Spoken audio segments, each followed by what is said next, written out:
and there's no doubt about it, but have any of you thought about how the filter bubble of social media is affecting our lives? So hello and good afternoon to everyone, the respected chairperson, judges, guests, organizing committee, all the participants, and all the creative minds and talking enthusiasts present here. So, so we as humans, we naturally tend to surround ourselves with people who agree with us. Without even realizing, we create, without even realizing, we choose to live in an echo chamber. Echo chamber is a place where everyone seems to be just like us, and social media has actually intensified. Social media has actually intensified the effect of this echo chamber. Social media has many data about us, like on Facebook, it knows what we like, what we comment on, which brand we follow, and which football club we follow, what is our political views, and everything. All this data gets fed to an algorithm, and that algorithm chooses what we see. So the result of what the algorithm chooses what we see is what known as filter bubble. So this filter bubble, the thing that we originally don't agree with, like we have opinion on some topic and we might not agree with someone else's opinion on that. So if we don't agree on someone's opinion, that thing is, or that opinion is never going to make its way to our feed.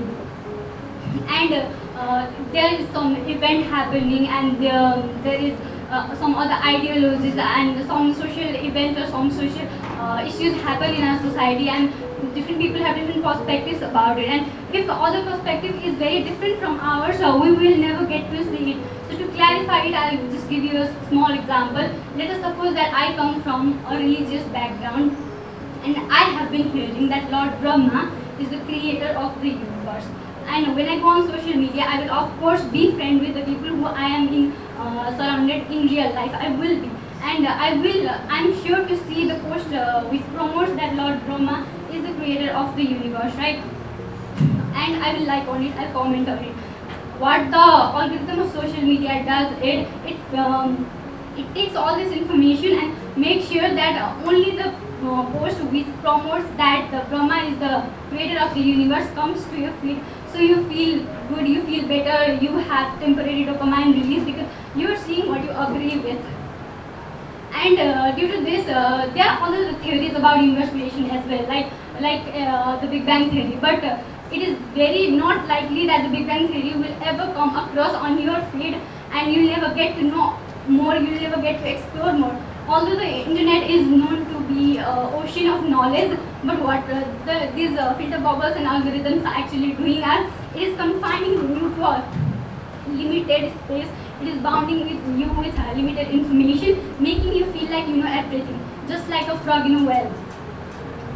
And this filter bubble, what does is it creates echo chambers. Like you have an opinion, you share it. That opinion will be visible on the feed of the people who agree with that, not on the feed of those who disagree, because they will dislike the content.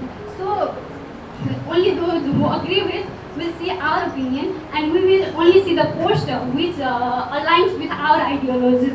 And this creates echo chamber. The same content and the same opinion gets echoed back and forth, and a chamber is created, and no new ideologies and no new views, no new ideas can penetrate this echo chamber.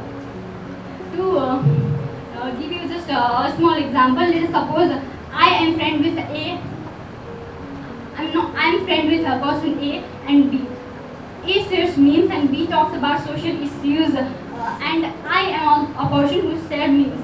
So I will be shown more posts of person A than person B, and because of this, I will not get to know more about the social issues if I'm not talking about it. So what social media is doing, and the filter bubble of the social media is doing, is creating echo chambers where people having same opinion are coming very together, but people with different ideologies are getting more and more separated from each other, like separated from each other. And to give you another example of this, I am not a person who talk about hard drinks any day, but one day I was talking with one of my friend about hard drinks, and the next day what I see on next day, both of us see the ad of Ruslan vodka on our newsfeed. Before that, I had never encountered any advertisements of hard drinks, but the day when I talked about my friend about the hard drinks, next day I saw that on my post. So it is creating that jammer without us realizing that it's happening. And because of this, many healthy and constructive arguments are getting avoided. Personally, I'm a person who love to have arguments which are healthy, creative, because we get to learn more, we get to learn other people's perspective. Their perspective might be more convincing and more reasonable than ours, but in social media, we never get to come across that. And because of that, we get very, very limited. And the way information is flowing online these days, what it's doing is it is polarizing people with different opinions. It's forming different groups which have different opinions. People of one group are very much connected with each other, but people of different which have different opinions are very much isolated. So the technology which we believe is supposed to connect people of which we supposed to unite people all over the across, is it actually uniting the people, or is it making us more isolated than ever?